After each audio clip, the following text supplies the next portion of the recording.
எழுத்தாளர் அஜிதன் அவர்களின் சிறுகதை முடியாட்டம். கொல்லத்திலிருந்து 10 மைல் கிழக்கே அடிமுடி காயலின் கரையில் இருக்கும் அந்த படகுத்துறை ஆரம்பத்தில் பிராந்தன் தம்புரான் கடவு என்றே அழைக்கப்பட்டது. பின்னர் ஊர் மக்களின் வழக்கொழியில் அது வெறும் பிராந்தங்கடவு என்றானது. இப்பொழுது அதை யாரும் எப்படியும் அழைக்க வேண்டிய தேவையில்லை. கொல்லத்தில் படகு சேவை நிறுத்தப்பட்டு பல ஆண்டுகள் ஆகிவிட்டன. அருகிலேயே 5 கோடி செலவில் அரசாங்கம் நிர்மாணித்த மாபெரும் கான்கிரீட் பாலம் ஒன்று இடைவெளிகள் விழுந்த தன் ராட்சச பற்களால் காயலை கவ்வி பிடித்தது போல குறுக்கே சென்றது. அதில் விரையும் வாகனங்களுக்கும் அவற்றில் பரபரப்புக்கும் தொடர்பே இல்லாது போல நண்பகலிலும் இறுக்கமான அமைதியில் பிராந்தங்கடவு மூழ்கி கிடக்கும். பித்தனின் எல்லா அசைவுகளிலும் பித்தின் சாயல் காண்பது போல அந்த பாழடைந்த படகுத்துறையும் அருகே நீர் ததும்பும் விழிகளைப் போன்ற சிறு குமிழிகள் கொண்ட வழுவழுப்பான கற்களாலான நூற்றாண்டுகள் பழமையான அந்த படித்துறையையும் காணும் பொழுது எக்கணமும் அவை உயிர் பெற்று ஓலமிடக்கூடும் என்று தோன்றும். சூழ இருக்கும் தென்னை ரப்பர் தோட்டங்களில் அவ்வப்பொழுது கொடும் காற்று வீசும் பொழுது சமயங்களில் அவ்வாறே ஓசை எழும். சருகுகளிடையே முணுமுணுக்க ஓவென்ற ஒலியுடன் உச்சவலையில் அவை அலறுவது போலிருக்கும். காயலை ஒட்டிய கரைகளில் நெருங்கி படர்ந்த கைதை புதர்களில் எப்பொழுதும் குடியிருக்கும் இருட்டு சில சமயங்களில் கரிய பாம்பாக யாரும் காணாத பொழுது ஒற்றையடி பாதைகளை ஊர்ந்து கடக்கும். இரவு நெருங்க அந்தி வெளிச்சத்தில் சற்றும் தோயாமல் ஒழுகும் கூந்தலைப் போல காயல் இருளுக்குள் செல்லும். அஷ்டமுடி காயலின் 8 கிளைகளில் இருந்தும் இருள் எழுந்து நிலமெங்கும் தழவி பருவும். அந்நேரம் பறவைகளும் ஓசை எழுப்ப அஞ்சும். பிராந்தங்கடவுக்கு மறுபுறம் அதே போல ஆள் நடமாட்டமற்ற மற்றொரு ரப்பர் தோட்டத்தின் நடுவில் உலகெங்கும் நகங்கள் முளைத்த வஞ்சி மரங்கள் தொகுப்பாக சூழ புல மாடத்தி என்று அழைக்கப்படும் நங்கேலி அம்மாவின் சிறு கோவில் ஒன்று உள்ளது. மிகவும் நேர்த்தி இல்லாமல் செய்யப்பட்ட பெண் உருவம் ஒன்று கைகளில் மலர் ஏந்தி தலையில்லாது புடைச்சிற்பமாக அங்கே அமர்ந்திருக்கும். விரி கூந்தலுடன் செதுக்கப்பட்ட அவளது தலை புடைப்பு உருவாக தரையில் கண்கள் மூடி வீற்றிருக்கும். நங்கேலி அம்மா தான் ராதிகாவின் குலதெய்வம். நாங்கள் ஆண்டுக்கு ஒரு முறை வெவ்வேறு காரணங்களுக்காக இங்கே வருவதுண்டு. ஒவ்வொரு முறையும் அவள் என்னை அழைத்து வரும் பொழுது காரணமில்லாமல் நான் வார்த்தைகள் வற்றி மௌனத்தில் ஆழ்வேன். ஆனால் அவள் கண்கள் துடிப்புற்று 1000 எண்ணங்களை பிரதிபலிப்பதைப் போல படபடத்து இமைக்கும். நீர்ப்பரப்பில் பரல் மீன்கள் என எண்ணங்கள் எழுந்து வருவதை அவற்றில் காண முடியும். கழுத்து குழிப்பு மேலுதடு வியர்வைகளில் மின்ன உற்சாக பதட்டத்துடன் அவள் பேசத் துவங்குவாள். இத்தனை ஆண்டுகளுக்கு பின்பும் அவளது அந்த புன்னகை என் நெஞ்சில் ஒவ்வொரு முறையும் துருவேறிய முள்ளென தீண்டிச் செல்லும். இன்னும் 100 வருடங்கள் அவளுடன் வாழ்ந்தாலும் அது மாறாது என்று தோன்றும். மெலிந்த அவளது தோள்பட்டையில் சுழில்முடி எத்தனை 1000 முறை கட்டியணைத்து முகர்ந்தாலும் தலைக்கு சுரந்தெழும் முன்மத்தை தணிக்காது. படபடத்து பேசும் பொழுது அவளது சிறு நாசினுனி மிக மென்மையாக அழகாக அழிந்து விடைக்கும். அதில் வெளியேறும் மூச்சுக்காற்றின் கூரிய உஷ்ணத்தை நான் நன்கறிவேன். நீரின் அடியாழம் போல குளிர்ந்திருக்கும் அவள் உடலில் எதிர்பாராது எழும் வெப்பம். சிறு துளியை கூட அள்ளிவிட முடியாத காமம் என்பது தூய அழகு மட்டுமே அல்லவா? வைரம் போன்ற அழகு. அதன் முன் நான் எப்பொழுதும் தோற்றே நின்றிருக்கிறேன். அசைவற்று தனக்குள் என ததும்பி நின்ற காயலை கண்ணெடுக்காமல் பார்த்து நின்றவள் மெல்ல பின்னால் என் மார்பில் மீது சரிந்து உள்ளங்கையை குளிர்விரல்களால் பற்றி கொண்டு ஆங்கிலத்தில் சொன்னாள், நான் உன்னை காதலிக்கிறேன். மேலும் எதையோ சொல்ல நினைத்தது போல உணர்ச்சியில் அவள் மேலுதடு மென்மையாக அதிர மெல்ல அதை இறுக்கி அடக்கிக் கொண்டாள். சற்று நேரம் கழித்து தாழ்ந்த குரலில், போகலாமா? அங்கு நிகழ்ச்சி தொடங்கும் நேரம் என்றாள். நாங்கள் வந்திருப்பது நங்கேலி அம்மாவை காணத்தான். திருவோணத்திற்கு இன்னும் 6 நாட்கள் இருக்க விசாக தினத்தன்று அந்த சிறு கோவிலில் ஓணச் சிறப்பு நிகழ்வு ஒன்று பல வருடங்களுக்கு பிறகு ஏற்பாடாகி இருந்தது. இன்னும் அந்த சுற்று வட்டாரத்தில் வாழ்ந்த ராதிகாவின் உறவினர்கள் தெரிந்தவர்கள் பலரும் அன்று அங்கு வர இருந்தார்கள். எனக்கும் ஒரு வகையில் பூர்வீகம் இங்குதான். மங்களங்காவு இல்லம் என்று இங்கிருந்த பழைய தரவாட்டிற்கு எனக்கும் தாய் வழி தொடர்பு உண்டு. ஆனால் நாங்கள் யாரும் அதை பொதுவெளியில் சொல்வதில்லை. ராதிகா மிக பின்னால் தான் அதை அறிந்து கொண்டாள். பிராந்தன் தம்புரானோடு அந்த தரவாடும் பழங்கதையாய் மறைந்து போன ஒன்று. மிகச் சமீப காலம் வரை அந்த பெரிய இல்லத்தின் அஸ்திவாரம் ரப்பர் தோட்டங்களுக்கு நடுவே இடிபாடுகளாக எஞ்சியிருந்தது. பிராந்தன் தம்புரான் என்ற பாஸ்கரன் பிள்ளைக்கு குழந்தைகள் இருக்கவில்லை. ஆனால் வாரிசாக அவன் தத்தெடுத்து வளர்த்த வளர்ப்பு மகன் ஒருவர் வழியாக எங்கள் தாய் வழி நீளும். எனவே பிராந்தன் தம்புரானின் கதை எங்கள் குடும்பத்தின் காரணமானவர்கள் வழியாக நான் சிறுவயதில் கேட்ட ஒன்று. அது நங்கேலியின் கதையும் கூட. இரவுகளில் மிக அணுக்கமானவர்கள் கூடும் பொழுது முகம் தெரியா இருளுக்குள் அமர்ந்து சில கோப்பைகள் மதுவின் மீது அந்த கதைகள் சொல்லப்படும். என் 10 வயதில் ரவியண்ணா என்று எல்லோரும் அழைத்த என் தாய்மாமன் சொன்ன கதை எனக்கும் இன்று வார்த்தை மாறாமல் நினைவிருக்கிறது. எங்கள் குடும்பத்தில் பழம்பெருமை சற்று பேசாத ஒரே ஆள் அவர்தான். திருவனந்தபுரம் புறநகரில் அவருக்கு இருந்த மாபெரும் பங்களாவின் முற்றத்து தோட்டத்தில் ஒரு நள்ளிரவு வீட்டில் விளக்குகள் எல்லாம் அணைந்த பிறகு அவர் அதை சொல்லத் துவங்கினார். டா புள்ளே, பிராந்தண்டே, சோரையாடா நம்மளு கேட்டா? நீண்ட நேர அமைதிக்குப் பின் அவர் சட்டென்று ஆரம்பித்தார். நான் அவர் சொல்லும் பொழுது எதுவும் பதிலளிப்பதில்லை. அவ்வப்பொழுது அவர் நீட்டிய கோப்பையில் சோடாவை ஊற்றுவதும் தொடுகைகளை பிரித்து வைப்பதும் மட்டுமே நான் செய்து கொண்டிருப்பேன். என்று மறுமொழியை நான் கூட அவர் விரும்புவதில்லை. மறந்தும் அவ்வாறு ஏதேனும் கொட்டிவிட்டால் சட்டென்று கதையை நிறுத்திவிட்டு யாரா அவன் என்பது போல தலையை நிமிர்த்தி பார்ப்பார். நான் அன்று எதுவும் பேசவில்லை. செவிகளால் மட்டுமே அங்கிருந்ததை போல் உணர்ந்தேன். மாமா தன் மயிரடர்ந்த மார்பை இடது கையால் வருடியபடி எங்கோ வானத்தை பார்த்து சற்றே கரகரத்த குரலில் பிராந்தனின் கதையை சொல்லத் துவங்கினார். இது நடந்து 150 வருடங்களுக்கு முன்பு. அப்பொழுது கொல்லத்தில் இப்பகுதி திருவிதாங்கூர் சமஸ்தானத்தின் கீழ் தனி ராஜ்யமாக இருந்தது. அன்றெல்லாம் அஷ்டமுடி காயலின் இருபுறமும் கண்ணுக்கெட்டிய தூரம் வரை வயல்வெளிகள். அதில் சில நில அடிமைகளாக வேலை செய்யும் ஆயிரக்கணக்கான புலையர் குடிகள். பச்சை வெளியென பறந்து விரிந்த பாடங்களில் விளையும் நெல் மூட்டை மூட்டையாக காயல் வழியே மேற்கே கொல்லம் சந்தைக்கும் அப்படியே அங்கிருந்து தெற்கே திருவனந்தபுரத்திற்கும் சென்றது. அதே போல மேலும் தானியங்கள் காயல் வழியாக வடக்கே வேப்பநாட்டையும் கொச்சியையும் அடைந்தன. கொல்லத்தின் இவ்வளத்துக்கெல்லாம் காரணம் இங்கு நிலத்தோடு பிணைக்கப்பட்டிருந்த அடிமை மக்களே. பெரும்பாலும் அவர்கள் ஒற்றை சாதியை சேர்ந்தவர்கள். தண்டப்புலையர், அதாவது குழிப்புலையர் என்று அவர்கள் அழைக்கப்பட்டனர். அரை நூற்றாண்டுக்கு முன் வடக்கே கொச்சி பகுதியிலிருந்து இங்கு குடியேற்றப்பட்டவர்கள். பாலக்காட்டிலும் வடகேரளத்திலும் இருந்த மற்ற புலையர் குடிகளைப் போல அல்லாமல் தண்டப்புலையர்கள் முற்றிலும் நில அடிமைகளாகவே இருந்தனர்.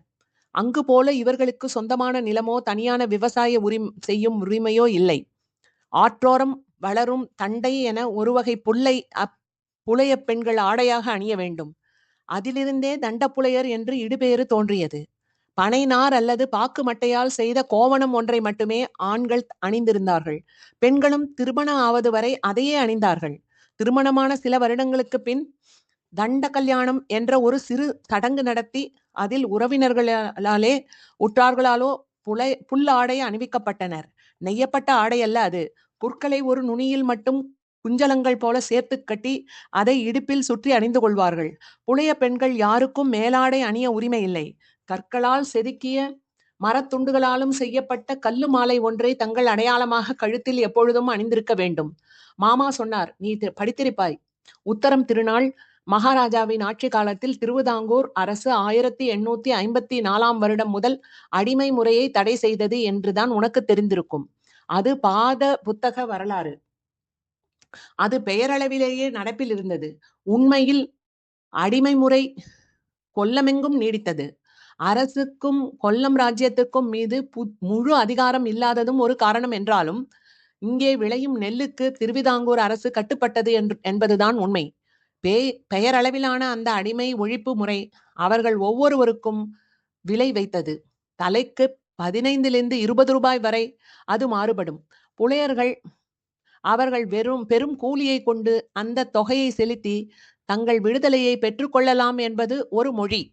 ஒரு நாள் கூலியாக 2 இடநாழி நெல் பெற்ற அவர்கள் தங்களும் கூலி பெறாத தங்கள் குழந்தைகளை மற்றும் முதியவர்களின் உணவு தேவை போக ஒருபொழுதும் அந்த தொகையை அடைக்க முடியாது.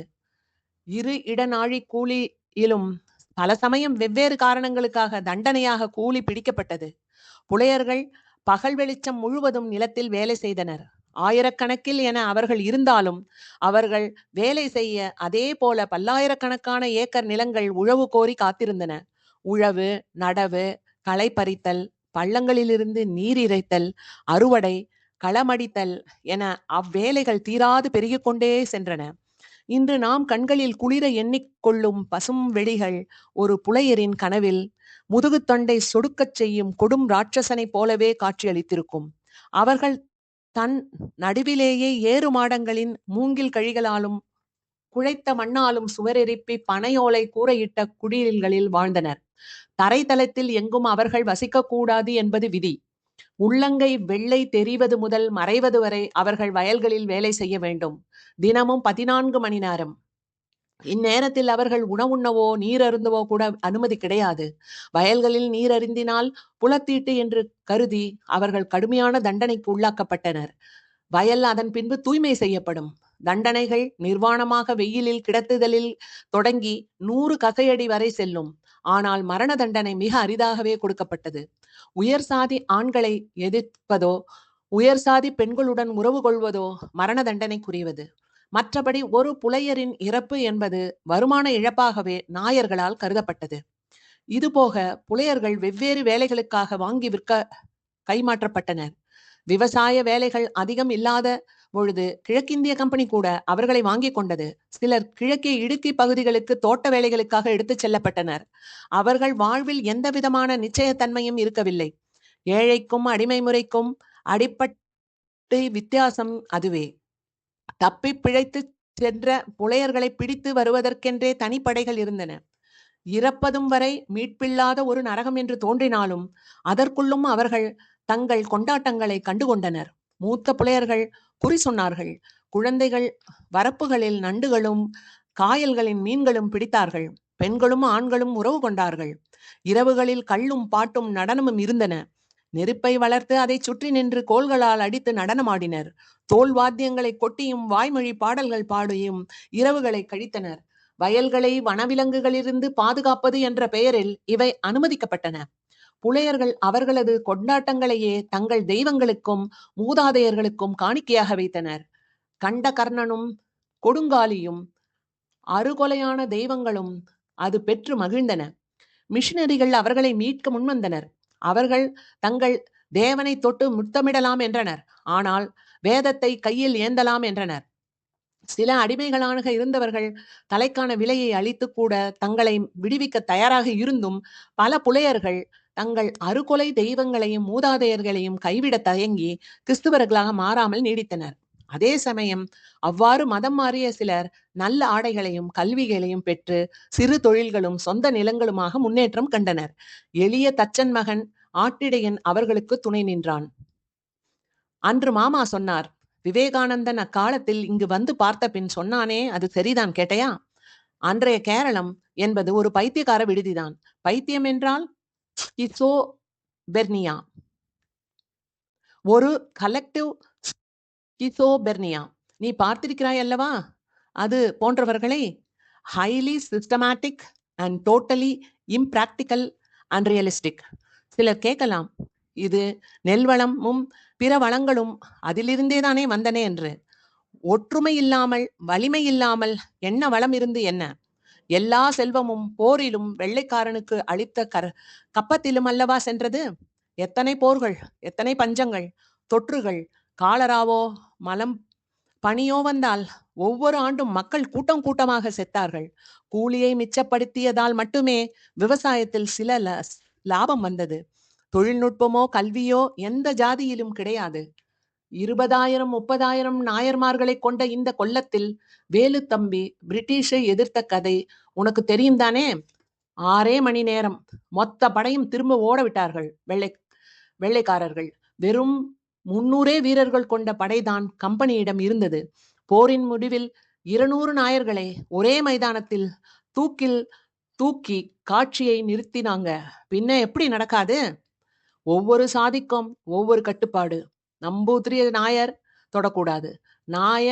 நாயரை கண்டா ஈழவர் 12 அடி தள்ளி நிக்கணும். புலையர் 60 அடி தள்ளி நிக்கணும். பறையர் 100 அடி தள்ளி. இதுபோக தோட்டியும் காட்டு நாயனும் பகல் வெளிச்சத்தில் கண்ணில் படக்கூடாது. மொத்தத்தில் ஒரு பிராந்தன் கண்ட சொப்பனம் மாதிரி. அதில் பிராந்தன் தம்புரான் போன்ற ஆட்கள் தான் இயல்பாக இருக்க முடியும் போல.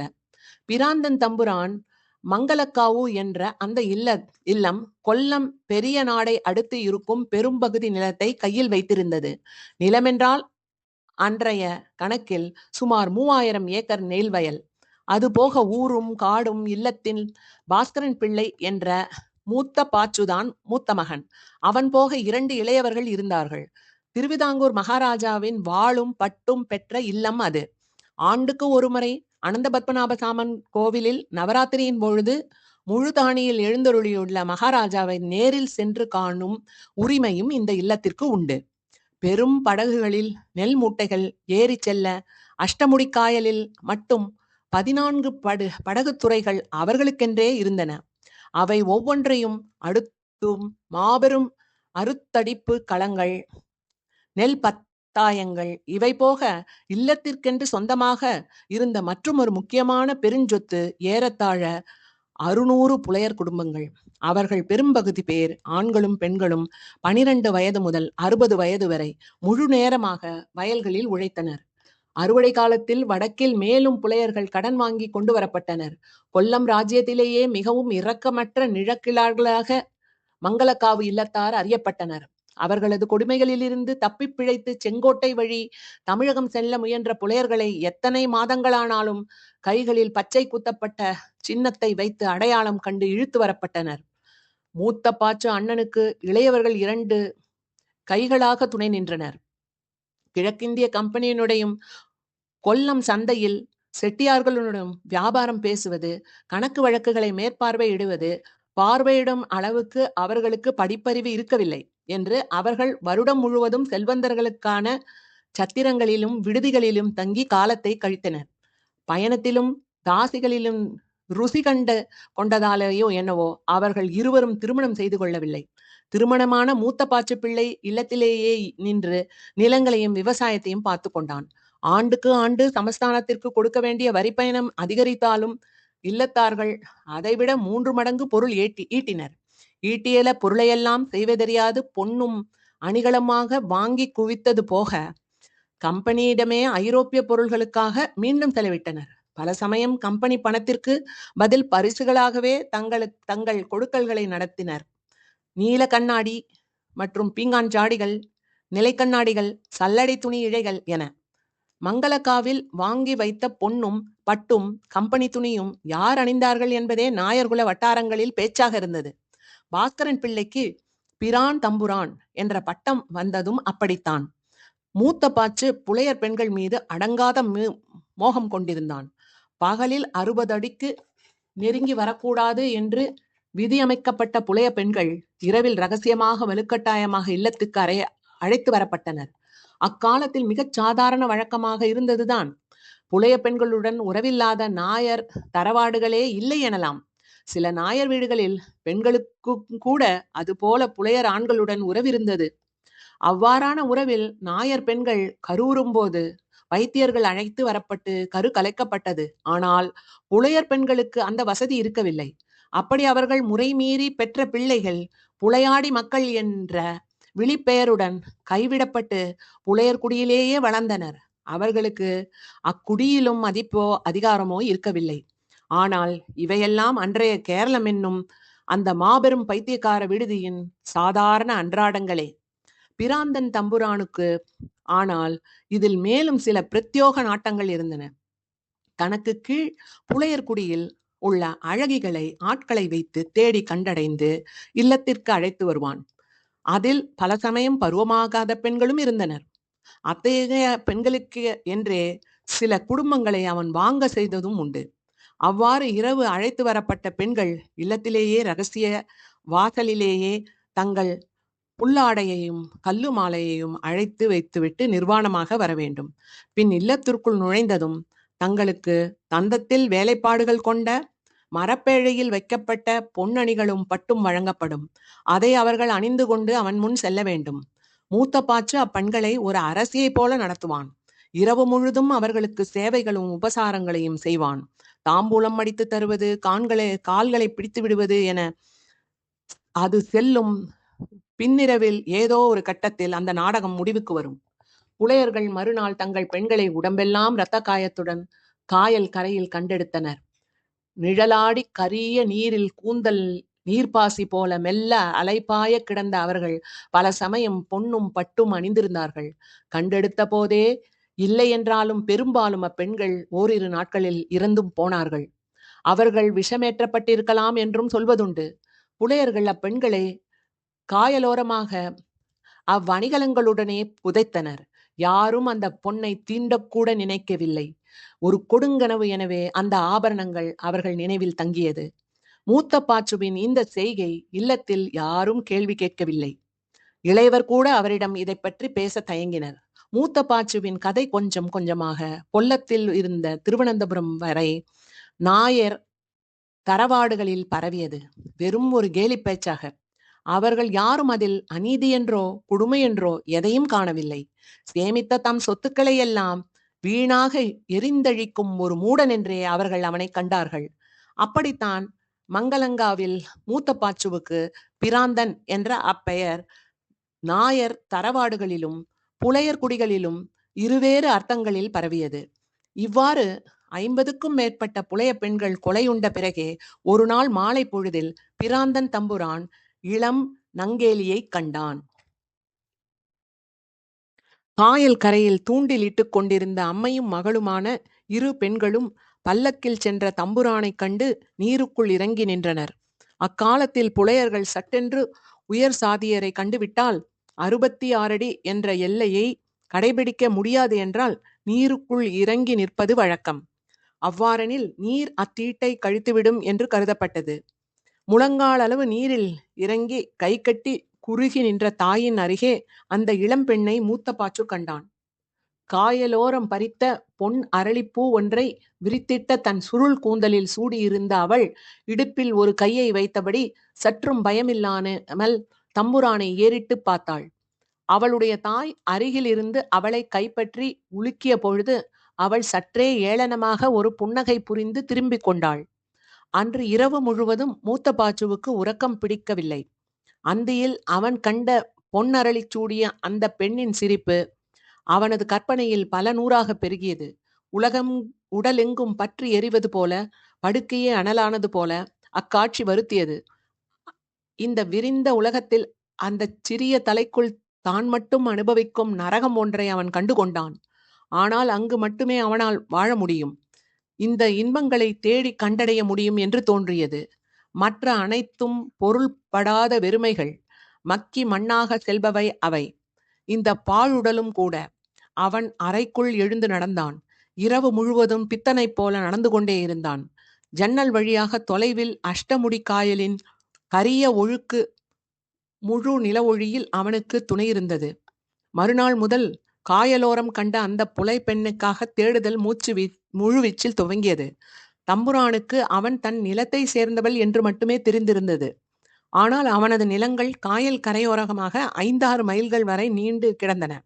தம்புரானின் ஆட்கள் ஒவ்வொரு சிறு குடிசைகளாக அவன் சொன்ன அடையாளத்தை கண்டு விசாரித்து நெருங்கியபடி இருந்தனர். அச்செய்தி மெல்ல புலையர் குடிகள் முழுக்க பரவ நங்கேலியின் தாய்க்கும் அவர்கள் தேடுவது தன் மகளைதான் என்று உடனே தெரிந்தது. யாரிடமும் சொல்லாமல் கண்காணாத கிணற்றடி ஒன்றிற்குள் சென்று அவள் அழுதாள். ஞாண்டே கொடுங்கல்லூரம்மோ பெடும் புலையோ மாவேலியப்போ நெண்ட பொண்ணு மோளன்னே அவளை காக்கண்ணே என்று வயிற்றில் அடித்து கொண்டு கதறினாள். அவள் பெற்ற 7 குழந்தைகள் நோய்வாய்ப்பட்டு இறந்தவை போக தங்கியது நங்கேலி மட்டுமே. அக்குடிகளில் வேற எந்த தாயும் வளர்க்காதது போல அவள் தன் மகளை போற்றி வளர்த்தாள். புலையர் குடியில் தன் மகளே பேரழகி என்பதால் அவளை ஒரு பொழுதும் தம்புரானின் பார்வையில் படாதவாறு அவள் அதுவரை பாதுகாத்திருந்தாள். நங்கேலியோ கரிய வைரம் போன்ற பெண்ணாக இருந்தாள். சிறு வயதிலேயே எதற்கும் அவள் அஞ்சுவதில்லை. வயலில் ஓடும் கருணாகத்தை இடக்கையால் பிடித்து வீசி எறிந்தாள். எந்நேரமும் அவள் பெரும் பசியோடு இருந்தாள். வயலில் செல்கின்ற நண்டுகளை பிடித்து ஓடை நீரிலேயே அலசி உடைத்து உண்டாள். எவர் பார்வைக்கும் அவள் தயங்கவில்லை. பால் வைத்திருந்த பச்சை நெல்லை உருவி வாயிலிட்டு மென்றாள். தோள்களில் ஆண்களுக்கு இணையாக திண்மையும், அதே நேரம் உந்தி எழுந்த இளம் முளைகளின் பெண்மையின் அத்தனை அழகும் அவளிடம் சேர்ந்திருந்தது. அந்த 16 வயது வரை நங்கேலியின் தாய் ஒவ்வொரு நாளும் அவளை நினைத்து வருந்தினாள். இத்தகைய ஒரு பெண் இந்த பாழ் பூமியில் ஏன் பிறக்க வேண்டும்? இந்த சபிக்கப்பட்ட மண்ணில் ஏன் காலடி எடுத்து நடக்க வேண்டும்? ஒவ்வொரு முறையும் தெய்வங்களே, அவளை நீயே பார்த்து கொள்க என்று கடைசியாக நினைப்பாள்.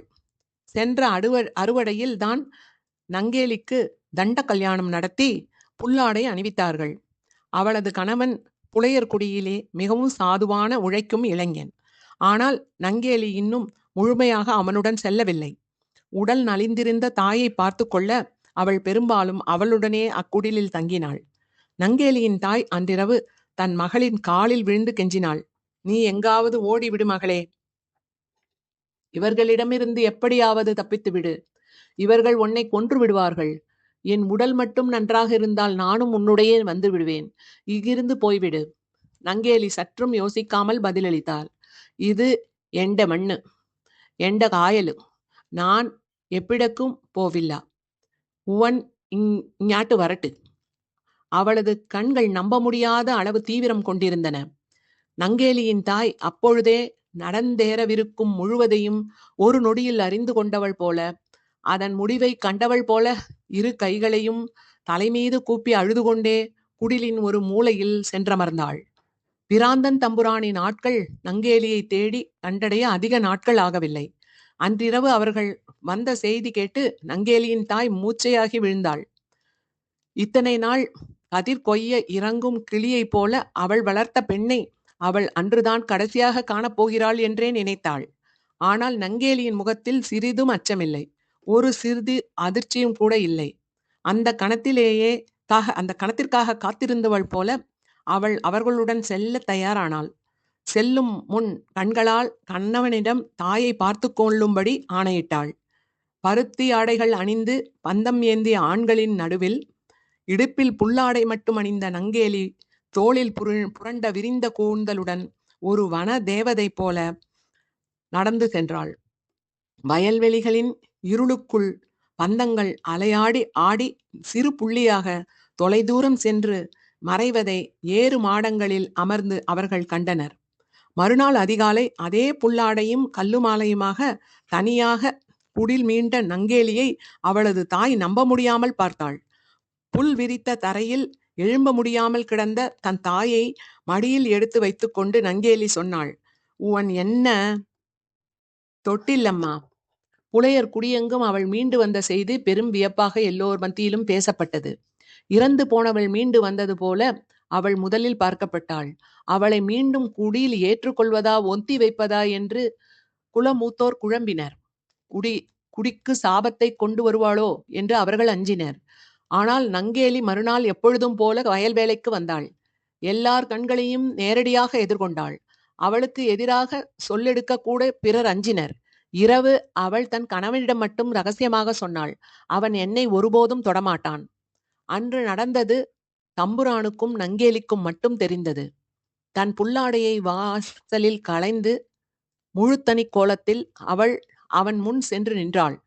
அதுவரை எந்த பொண்ணும் தொடத்தயங்கிய ஆபரணங்களை எல்லாம் அவள் மிக இயல்பாக தொட்டெடுத்து சூடிக்கொண்டாள். தோள் தழைந்த சுருள்முடியை அள்ளி கொண்டையிட்டு அதில் வைரங்கள் பதித்த நெற்றிச் சுட்டியை அணிந்து சரமாக முத்து மாலைகள், தொங்கும் காதணிகள், நீலக்கற்கள் பவளமும் பதித்த கசவு மாலை, பச்சை மரகதம் பதித்த நாகப்பட மாலை, சரபொலி, முல்ல மொக்கு, மாங்கா மற்றும் காசு மாலைகளும், கை ஆரங்களும், வளையல்களும், மோதிரங்களும், ஒட்டியானமும் கொலுசும் அணிந்து வெண்பட்டு முண்டும் மார்க்கச்சையும் உடுத்தி தங்க சரிகை வைத்த செம்பட்டு சால்வை ஒன்றை அதன் மீது போர்த்தி அவள் முன் சென்றாள். அக்கோலத்தில் அவளை கண்ட பிராந்தன் தம்புரானின் உடலெங்கும் வியர்த்து குளிர்ந்தது. ஏதோ புரியாத ஓசை எழுப்பி கால் முட்டுகள் நடுங்க அவன் நிலத்தில் மண்டியிட்டு அமர்ந்து விட்டான். அவள் உடல் மீது அக்கணம் மனித வரலாற்றில் ஒட்டுமொத்த சுமையும் ஒரு மாபெரும் கரிய யானையொன்றின் பாதத்தை போல தோள்களில் படிந்து அவனை பின்னிருந்து பெரும் எடை கொண்டு அழுத்தியது. சற்று பிசகினாலும் அவன் மண்ணோடு அழுத்தி தேய்த்துவிடும் எடை. நங்கேலி அவனைக் கண்டு மெல்ல பரிகாசமாக ஒரு புன்னகை புரிந்தாள். தம்புரானின் கண்கள் பெருகி வழிந்தன. நெஞ்சு வெடித்துவிடும் போல அதிர அவன் கைகளாலே கூப்பியபடி தேவி என்று கூறி தரையோடு தலை பதித்தான். நாங்கேலி மெல்ல மரப்பாதுகையிட்ட தன் வலக்காலை எடுத்து அவன் தலை மீது வைத்தாள். பித்தனின் தலை அந்நொடி குளிர்ந்து எண்ணெய் குடத்தை கவிழ்த்தது போல தனிந்திறங்கியது. நங்கேலி மெல்ல நடந்து படுக்கை அறைக்குள் சென்று தாழிட்டு கொண்டாள். அன்று தம்புரான் இரவெல்லாம் அவள் அறைக்கு வெளியேதான் படுத்து கொண்டான். பல வருடங்களுக்கு பின் அன்றிரவு அவன் நிம்மதியாக உறக்கமுற்றான். அவன் உடலே எழுந்து மிதப்பது போல. அவன் கனவுகளில் அன்று இனிமையான இளமையின் நினைவுகள் தோன்றின. காலையில் அவன் எழுந்தபோது நங்கேலி அங்கிருக்கவில்லை. புலையன் கேட்டான், உனக்கு அந்த அணியெல்லாம் பிடித்திருந்தனவா? அவள் அவன் தலையை தன் மென்மையான இளமார்போடு அள்ளி பற்றி அணைத்து கொண்டு சொன்னாள், அவை வெறும் சருகு குப்பைகளடா. உனக்காக நான் அணியும் இந்த கல்லு மாலை போல அவை ஏதும் வருமா? அவன் அவளை தழுவி அணைத்து கொண்டு விம்மி அழுதான். சில நாட்களில் நாங்கேலியை மீண்டும் தம்புரானின் ஆட்கள் அழைத்து சென்றனர். நாளடைவில் அது வெறும் வழக்கமானது. பல நாட்கள் அவள் தேடி வந்த ஆட்களை மறுத்து திருப்பி அனுப்பினாள். அவள் குடியில் யாருக்கும் என்ன நடக்கிறது என்று புரியவில்லை. நங்கேலி அது குறித்து யாரிடமும் பேசிக்கொள்ளவும் இல்லை. அவளது அன்றாடம் எப்பொழுதும் போல வயல் வேலைகளில் கழிந்தது. ஆனால் கொஞ்சம் கொஞ்சமாக அவளுக்கு அக்குடியில் மதிப்பும் அதிகாரமும் வந்தது. சில நாட்களிலேயே அவளது வார்த்தைகளை குடியின் கடைசி சொல் என்றானது. அவை பிற புலைய குடிகளுக்கும் பரவியது. பிராந்தன் தம்புரான் நாங்கேலிக்கு அடிமை என்பது பெரிய நாடெங்கும் வாய்ப்பாட்டானது. நங்கேலி புலையர் குடியில் பல மாற்றங்களை கற்பித்தாள். புலையர்களின் மூத்த மக்கள் கூட அவள் வார்த்தைக்கு கட்டுப்பட்டனர். கெடு மந்திரங்கள் சொல்வதை சபித்து கட்டுவதையும் அவள் கடுமையாக நிந்தித்தாள். குழந்தைகளை எக்காரணம் கொண்டும் துன்புறுத்துவதை அவள் ஏற்கவில்லை. கருங்காலிகளை குடியிலிருந்து எல்லா விதத்திலும் ஒதுக்கி வைத்தாள். ஆண்டுக்கு ஒரு முறை பெரிய அம்பலத்திற்கு புலையர்கள் வைக்க கடமைப்பட்ட காணிக்கையை மறுத்து அனுப்பினாள். அக்காலத்தில் பிராமணர்கள் பூசை செய்யும் கோயில்களுக்கு புலையர்கள் 1/4 மைல் தொலைவில் நடப்பட்ட ஒரு கல்லின் அருகில் தங்கள் காணிக்கையாக தேங்காயும் காசும் வைத்து விலகி செல்ல வேண்டும். அதை கோவிலில் வேலை செய்யும் பணியாள் நீர் தெளித்து சுத்தம் செய்து எடுத்து சென்று பிராமணரிடம் வைத்து பூசை செய்து சந்தனமும் தீர்த்தமும் எடுத்து வந்து அக்கல்லின் அருகே வைத்து செல்வார். இது ஆண்டுக்கு ஒரு முறை அறுவடையை ஒட்டி செய்ய வேண்டிய சடங்காக நீடித்தது. நங்கேலி அவ்வருடம் புலையர் குடியில் யாரும் காணிக்கை வைப்பதில்லை என்று முடிவு செய்தாள். ஒண்டே தெய்வம் எண்டே தெய்வம் என்னக்கா ஒன்னா இருக்கு, நம்மடைய கள்ளும் மீனும் உன்னடை மாடம் தின்னுவோ? புலையர்களின் இந்த எதிர்குரல் ஒவ்வொன்றும் இல்லத்திற்கு வந்த இளைய தம்புரான்மாரை எட்டியது. ஆனால் மூத்த பாச்சுவை மீறி அவர்களால் எதுவும் செய்ய முடியவில்லை. மூத்த பாச்சுவுக்கு நங்கேலி மீதிருக்கும் அடங்கா பித்தின் முன் அவர்கள் எதுவும் சொல்ல முடியாதென்பது தெரிந்தது. அவன் எதிலும் கவனம் கொள்ளாதவன் ஆனான். எப்பொழுதும் சிந்தையில் மூழ்கி கிடந்தான். சரியாக உணவில்லாமல் அவன் உடல் வேகமாக மெலியத் தொடங்கியது. மேலும் மேலும் பொன் ஆபரணங்கள் வாங்கி குவித்தான். அதனால் அவ்வருடத்தில் வரிப்பணத்தையோ கோவில் நிபந்தனைகளையோ கூட இல்லத்தால் செய்ய முடியாமல் ஆனது. சமஸ்தானத்தில் இல்லத்திற்கு இருந்த செல்வாக்கால் தற்காலிகமாக அவர்களுக்கு வரி விலக்கு அளிக்கப்பட்டது. இப்படியாக பல நாட்கள் சென்ற பின்னொரு நாள் மீண்டும் தம்புரான் நங்கேலியை பகல் வெளிச்சத்தில் கண்டான். வயல் நடுவே ஏறு மாடத்தில் தன் குடிலில் அமர்ந்திருந்த அவள் கணவனின் காலை மடியிலேந்தி அதை கைகளால் மெல்ல பிடித்து விடுவதை அவன் தொலைவில் இருந்து பார்த்தான். அவர்கள் பேசி சிரித்து கொண்டதையும் கண்டான். அவளிடம் அந்த கணம் அவன் காணும் அந்த நிமிர்வும் பாவனையும் இல்லை. அவன் முன் அவள் முழுமுற்றாக இயல்பாக மகிழ்ச்சியாக அமர்ந்திருந்தாள். பிராந்தனின் உடலெங்கும் கடும் சினம் பூண்டது. அவனை சுற்றிலும் கண்ணெட்டும் தொலைவு வரை அறுவடைக்கு காத்திருந்த நெல் வயல்கள் அனைத்தையும் மாலை ஒளியில் பற்றி எரிவது போல சிவந்து நின்றன. அவன் அக்கணமே அதை மொத்தமும் தீயிட நினைத்தான். தன்னுடன் சேர்ந்து அக்குடிகள் எல்லோரையும் எரித்தழிக்க வெறி கொண்டான். புழுக்களைப் போல அவர்கள் அத்தீயில் வெந்து கரியவதை எண்ணி எண்ணி களிப்புற்றான். அக்கற்பனையொன்றே விடுதலை என்பது போல. தலைக்குள் அவ்வெண்ணங்கள் மீண்டும் மீண்டும் பற்று எரிந்து கொதிக்க செய்தன. புழுக்கள், எல்லாம் புழுக்கள். உடலெல்லாம் கூச அவன் பல்லக்கில் இருந்து காரி உமிழ்ந்தான். அடுத்த முறை நங்கேலியை இல்லத்திற்கு வந்தபோது அவன் சினம் பொங்க கேட்டான். ஏடி, ஆரடி அவன் என்று கூவி அவள் கையை பிடிக்க நெருங்கினான். சற்றென்று திரும்பிய அவள், நீ என்னிட தொட்டுடுவோடா என்று உரும்பியபடி தன் கால் பாதுகையை எடுத்து அவனை மீண்டும் மீண்டும் அறைந்தாள். தம்புரானின் தசைகள் ஒவ்வொன்றும் முறுக்கேறி தளர்ந்தன. அவன் தலைக்குள் சிறுமையும் அவமானமும் சினமும் பெருக அவற்றையெல்லாம் மீறி பெருங்களிப்பொன்று ஒரு சேர எழுந்தது. கைகளால் தன் தலையை மறைத்தபடி குறுகி அமர்ந்து அவன் இல்லா, இல்லம்மே, இல்லா என்று கேவினான். நங்கேலி அவனை பாதுகையிட்ட காலால் மிதித்து தள்ளிவிட்டு அங்கிருந்து சென்று மறைந்தாள். அன்று இரவு நங்கேலி தன் புலையனுடன் மீண்டும் அங்கு வந்தாள். புல்லாடையும் கல்லுமாலையுமாக அவள் அவனை கையை பிடித்து வாயிலை கடந்து உள்ளே வந்தாள். மூத்த பாச்சு சொல் ஒன்றும் எழாமல் திகைத்து நிற்க அவள் அவனுடன் அறைக்குள் சென்று தாழ்த்து கொண்டாள். சற்று நேரத்தில் பூட்டிய அறைக்குள் அவர்கள் உறவு கொள்ளும் சத்தம் எழுந்தது. வன்மிருகங்கள் புணர்வது போல ஓசை, இரைச்சலும் ஓலவுமாக பெரும் சுகம் உச்ச வலியாக இல்லத்தில் மரத்தளம் அதிர மண் சுவர்கள் அதிர அது எதிரொலித்தது. பற்களை கிட்டியபடி பிராந்தன் இரு காதுகளையும் அடைத்து கொண்டான். ஆனால் அக்கூச்சல் அறம் போல அவன் செவியை துளைத்து ஊடுருவி உடலை தாக்கியது. அவன் கழுத்து நரம்புகள் புடைத்தெழுந்தன. கொடு கொடு, வேண்டும் வேண்டும், தீராது தீராது என்று மீண்டும் மீண்டும் அக்குரல் சுவற்றை கிழித்து கொண்டு எழுந்தது. பிராந்தனின் உடலில் தசைகள் அனைத்தும் தீப்பட்டது போல எரிய தாழ முடியாமல் ஒரு கணத்தில் அரைச்சுவரில் பதித்த மகாராஜாவின் வாளை உருவி அவன் கதவை அறைந்தான். மீண்டும் மீண்டும் மூர்க்கமாக அதை தாக்கினான். அறைக்குள்ளே புணர்வொலிகள் மேலும் உச்சமடைந்தன. பிராந்தன் தனக்குள் எழுந்த மொத்த ஆற்றலையும் திரட்டி கதவை ஓங்கி அரைந்து தள்ளி திறந்தான். உள்ளே விரிந்த கூந்தல் தோளில் புரள கரிய உடலெங்கும் வியர்வையில் நனைந்திருக்க நகைத்தபடி நங்கேலி தரையில் கிடந்த தன் கணவன் மீது மூர்க்கமாக எழுந்தமர்ந்து உறவு கொண்டாள். தரையில் சுற்றிலும் பொன் அணைகள் சிதறி கிடந்தன. முத்துச்சரங்கள் உடைந்து பரல்கள் எங்கும் சிதறி கிடந்தன. அவள் உடல் சந்தனம் கொண்டது போல இடுப்பிலிருந்து அலையலையாய் நடுக்கமுற்றது. மாபெரும் கரிய கூந்தல் இடமும் வலமுமாக துள்ளி எழுந்தது. அவள் பின்னால் அஷ்ட முடியாமல் காயல் கரிய மின்னுடன் ஒளிந்து ஒழுகியது.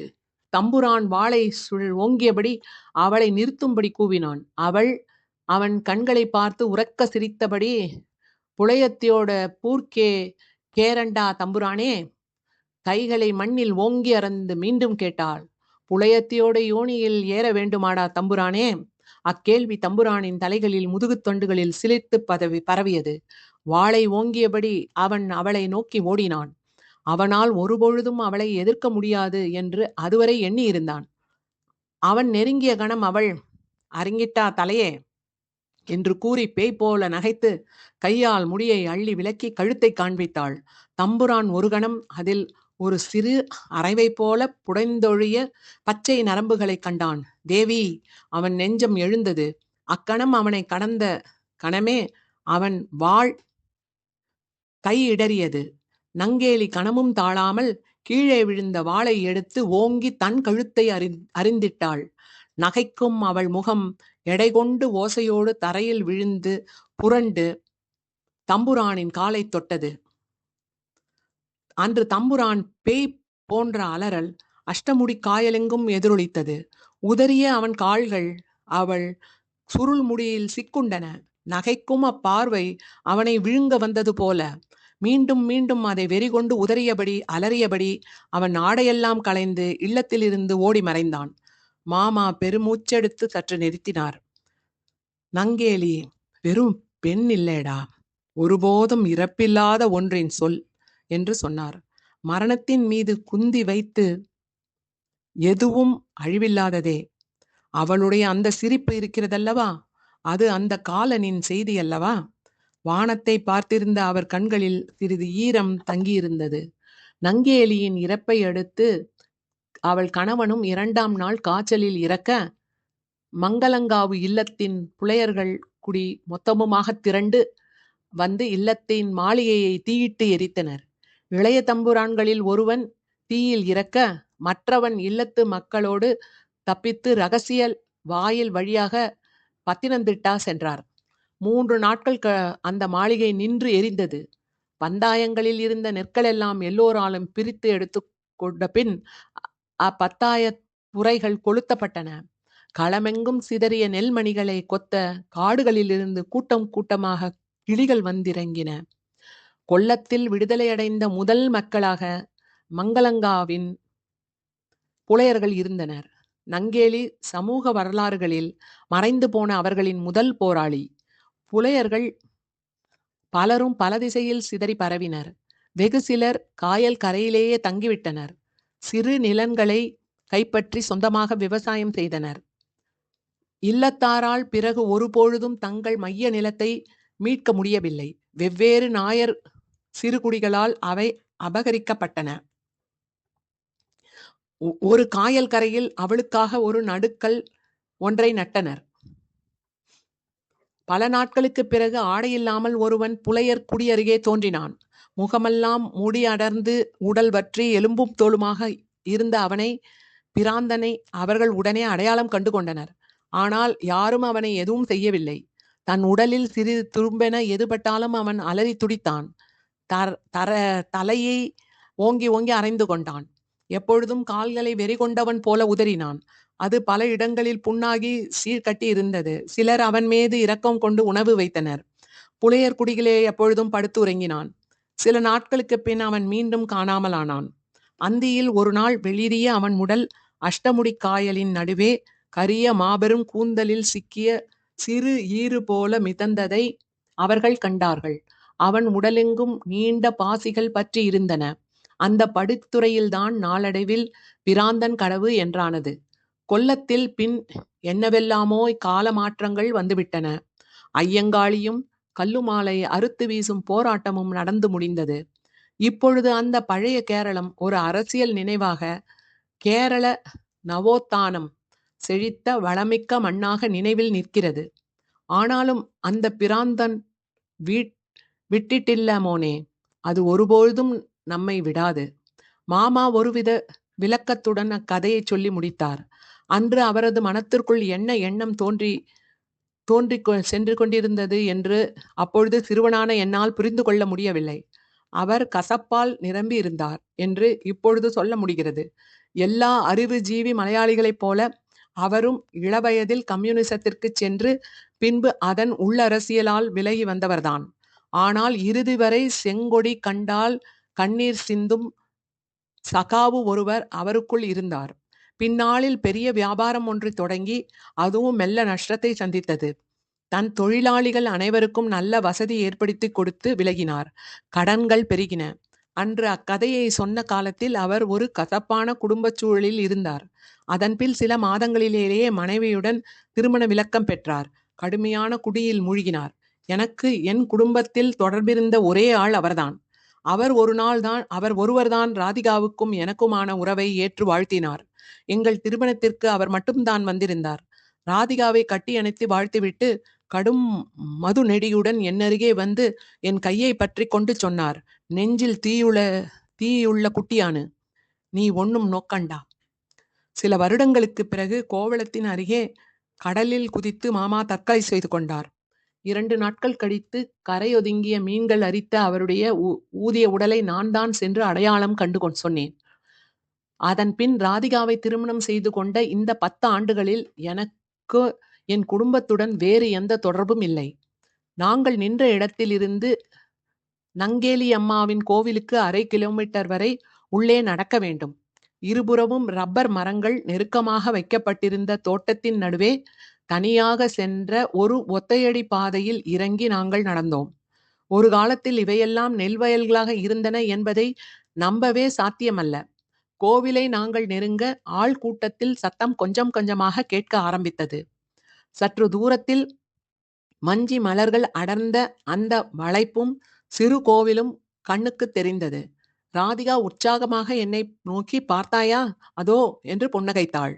அங்கே ஆண்களும் பெண்களுமாக ஒரு 50 பேர் வரை கூடியிருந்தது தெரிந்தது. நான் என்ன அறியாமல் சற்று மிகை கவனமானேன்.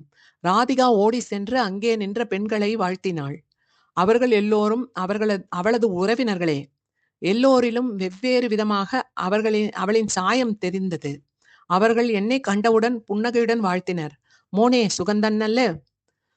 நான் ஆம் என்று தலையசைத்து புன்னகையுடன் ராதிகாவை பார்த்தேன். அவர்கள் ஒவ்வொருவராக அவளை குறித்து என்னிடம் புகார்கள் அளிக்கத் துவங்கினர். அவள் அவர்களுடன் பேசுவதில்லை. அவள் மெலிந்து விட்டாள், ஆளே மாறிவிட்டாள், அழகிய முடியை கத்தரித்து கொண்டாள் என. அன்று அவர்கள் எல்லோரும் வெகு நாட்களுக்குப் பிறகு நங்கேலியம்மா கோவிலில் முடியாட்டம் நிகழ்த்து கலையை ஆட வந்திருந்தனர். ஓணத்தை ஒட்டி ஆடப்படும் ஒரு வள சடங்கு அது. வெகு நாட்களாக நிறுத்திவிட்ட அதை இப்பொழுது மீட்டெடுக்கும் முயற்சிகள் நடக்கின்றன. குறிப்பிட்ட தாழ்த்தப்பட்ட ஜாதிக்கே உரிய அச்சடங்கு நிகழும் பொழுது அக்காலத்தில் உயர் சாதியிலிருந்து யாரும் அங்கு அந்த வட்டாரத்துக்குள் நெருங்க முடியாது என்று ஒரு முறை இருந்தது. அதை மீறி தவறுதலாக அச்சமயத்தில் யாரேனும் கண்ணில் பட்டுவிட்டால் அவர்கள் கடும் துர்வாக்குகளால் சபிக்கப்படுவர். சில சமயம் வெறுமனே கைகளால் சுட்டப்பட்டனர். சூண்டல் என்னும் அச்சாபம் 7 தலைமுறைக்கும் தொடரும் என்றும், சூண்டப்பட்டவரின் வீட்டில் மூதேவி குடியேறி தொடர் துர்மரணங்களும் குழந்தையின்மையும் ஏற்படும் என்றும் நம்பிக்கை இருந்தது. எங்கள் குடும்பத்தில் கூட அந்த சாபம் உள்ளதாக மாமா இறந்து போன போது பேசப்பட்டது. இப்பொழுது முடியாட்டம் கலை வெறும் ஒரு கலாச்சார காட்சி பொருளாக மாறி தேய்ந்து விட்டது. அன்றைக்கு கூட அச்சடங்கை படம் பிடிக்க ஒரு குழு மைக்குடன் கேமராவுடன் வந்து நின்றது. சற்று நேரத்தில் நிகழ்ச்சி துவங்கியது. கூடியிருந்தவர்களின் ஒரு பெண் ஒற்றை குரலில் முதலடி பாட, பின் பெண்கள் ஒவ்வொன்றாக அதை திரும்பி பாடுவது போல அது அமைந்திருந்தது. அருகே செண்டையும் மத்தளமும் போன்ற ஒரு வாத்தியத்தையும் 2 இளைஞர்கள் வாசிக்க, முன்னால் நின்ற 6-7 பெண்கள் மிக மெல்ல மெல்ல மொத்த உடலையும் இடமும் வலமுமாக அசைத்தனர். அப்பெண்களில் 10 வயது ஆகியிருந்த ஒரு சிறுமியும் இருந்தாள். ஆடத் தொடங்கிய போதே அவள் மிக நளினமாக தன் ஹேர் கிப்புகளை கயிற்றி அருகில் இருந்த தந்தையிடம் கொடுத்துவிட்டு புன்னகைத்தாள். ராதிகாவின் அதே புன்னகை. பாடல் வரிகள் ஒவ்வொன்றாக அவர்கள் பாட பாட ஆடிய பெண்களின் அசைவுகள் தாளத்தோடு சேர்ந்து அதிர்ந்தன. முடியாடுன்னே கன்னியக பெண்ணே காணுட்டே முடியாடு, முடியாடன்னே கன்னியக பெண்ணே காணட்டே முடியாட்டு. அந்த பெண்கள் மெல்ல மெல்ல தங்கள் சுருள் கூந்தலை எடுத்து ஒரு புறமாக இட்டனர். அழிச்சிட்டே வாறு முடிக்கட்டு மாடி மறிக்கட்டா, அழிச்சிட்டவாறு முடிக்கட்டே மாடி மறிக்கட்டே. இப்பொழுது அவர்கள் குடிந்தபடி கைகளால் இருபுறமும் முடியை மாறி மாறி வீசி எறிந்தனர். இடத்தொட்டும் வலத்தொட்டும் அங்கன ஆடி பொலியம்மே, சேலொத்த சோடுகள் வச்சு ஆடி பொலியம்மே. கண்ணியும் அன்னையும் ஒன்றான தருணம். அவர்களது ஆட்டம் கொஞ்சம் கொஞ்சமாக உக்கிரம் கொள்ள துவங்கியது. ஆண்கள் கொண்டாட்டமாக தாளம் கொட்ட, பார்த்திருந்த பெண்களின் கண்கள் மட்டும் தீவிரம் கொண்டன. ஒவ்வொருவரும் மனத்தால் அந்த ஆட்டத்தை நிகழ்த்தி பார்த்தபடி நின்றது தெரிந்தது. முடியாட்ட களத்தில் வந்து ஆடி தெளியம்மே, செலு ரு நங்கேலி தேவி ஆடி தெளியம்மே என்றவுடன் சூழ்ந்திருந்த பெண்கள் எல்லாம் ஓசை எழுப்ப ஆடியவர்கள் வேகமாக முடியை சுழற்றி சுழற்றி வீசினர். சில பெண்களின் நீண்ட கருங்கூந்தல் தரையில் வந்து வந்து அரைந்து சென்றது. சுற்றியிருந்த பெண்கள் சிலரும் சன்னதம் வந்தது போல அவர்களுடன் இணைந்து கொண்டனர். முடியாட்ட களத்தில் வந்து ஆடி தெளியம்மே, செல்லூரு நங்கேலி தேவி ஆடி தெளியம்மே. மீண்டும் அதே வரிகள். இம்முறை தாளம் மேலும் வேகமெடுத்தது. என் கண்கள் முன்னால் கருங்கூந்தல் பரப்பொன்று அலையடித்து அலையடித்து சுழன்றது. விசையுடன் அள்ளி தெளித்த நீர் போல, காற்றில் எழுந்து சுடர்விடும் கரிய நெருப்பை போல. எங்கோ காலமற்ற ஓரிடத்தில் நின்று கொண்டு அவை எதையோ சொல்லின. மீண்டும் மீண்டும் அதே உக்கிரத்துடன் மண்ணில் அரைந்தரைந்து சொல்லின. நான் சிறு பெண்ணை பார்த்தேன். ஒரு முழமே நீண்டிருந்த அவள் கூந்தலும் அதே உக்கிரத்துடன் சுழன்றாடியது. எத்தனை ஆழம்! அதன் ஆழம் நீண்டு நீண்டு மண்ணின் பாதாளம் வரை தீண்டி வந்தது. அங்கெழுந்த விம்மல் ஒளிகள் கூட அந்த ஆழத்திலிருந்து வருபவை போல. மாபெரும் கரிய ஒழுக்கு ஒன்றே, பேரொழுக்கு, பின்னி பிணைந்த மாபெரும் வேர்க்கத்தை, வலியும் வேதனையும் என்ற ஆன ஆதி வேர்க்கத்தை. ஒவ்வொரு உயிரும் அதன் சிறு தளிரிடை மட்டுமே, வேறொன்ற அழிவில்லாதது. கரிய விழுதுகள் இரவில் படர்ந்து உலகை அணைக்கும் ஆதி பேருருள் அன்னை அன்னை. நான் சிறிய பெண்ணையே பார்த்தபடி நின்றேன். அவள் உடலே இடமும் வலமும் கொடுங்காற்றில் நாணல் போல அசைந்தாடியது. முடியாட்டும் காணும் போழ் அம்மா ஆனந்தம் கொள்ளுண்ணே, முடியாட்டும் கோணும் போழ் அம்மா ஆனந்தம் கொள்ளுண்ணே. மீண்டும் மீண்டும் அவ்விரைகள் என் உடல் மெல்ல நடுக்கம் கொள்ளத் தொடங்கியது. அக்கரிய இருளுக்குள் முடிவில்லாது வீழ்ந்து அழிவதுதானா மானுட விதி? மீட்பில்லாத அந்த மரணகுழி. கூந்தல் நீரிலென நான் மூழ்கினேன். மூச்சு முட்டுவது போல ஒரு கணம் என் கால்கள் உழைந்தன. யாரோ பலமாக அதை பற்றி முன் இழுப்பது போல உணர்ந்தேன். அவள் புன்னகை. ஆம், அதுவேதான். நான் நிலைகுலைந்து சட்டென்று அவள் கையை பற்றி கொள்ள நினைப்பதற்குள் யாரோ நெஞ்சில் உதைத்தது போல பின்னால் தள்ளப்பட்டேன். கண்கள் இருள என் உடலெங்கும் கரிய வேர்கள் சூழ்ந்து கொண்டன. உதற உதற என் கால்களும் கைகளும் அதில் மேலும் மேலும் சுக்கிண்டு நிலைத்தன. கொடி வேர் நுனிகள் தழுவல் என மிக மென்மையாக மிக தீவிரமாக உச்ச விசையுடன் அசைவின்மையும் என அதை ஒரு சேர உணர்ந்தேன். காலமற்ற நரகம். காலமற்றது, உருவமற்றது, அசைவற்றது, மூச்சில் நிறைந்தது அந்த குளிர்ந்த பாசி மனம். முடிவற்ற இருள். உதறுவதே பிராந்து, மீள முயலுவதே பித்து. அம்மே என நான் பணிந்தேன். மெல்ல ஒப்பு கொடுத்தேன். அம்மே, பொறுப்பாய், என்னை பொறுப்பாய். அவள் என் கையை இறுக அணைத்து கொண்டாள். அவளது குளிர்ந்த விரல்களும் இளம் சூடான இடமார்பும் என்னை தீண்டின. நான் இருக்கிறேன், நான் இருக்கிறேன். எங்கோ தொலைவில் அவள் குரல் கேட்டது. கண்களில் கண்ணீர் வழிந்தோட விழித்தபோது என் பார்வை கோவிலில் உள்ளே இருளில் அமர்ந்திருந்த சிலை மீது சென்று பதிந்தது. அதன் கைகளில் எங்கோ அடி ஆழத்திலிருந்து எடுத்து வந்தது போல ஒரு சிறு மலர். கீழே பாதமெங்கும் உதிர்ந்து கிடந்தது பொன்னரளிப்பூக்கள். முடியாட்டம் நிறைவு.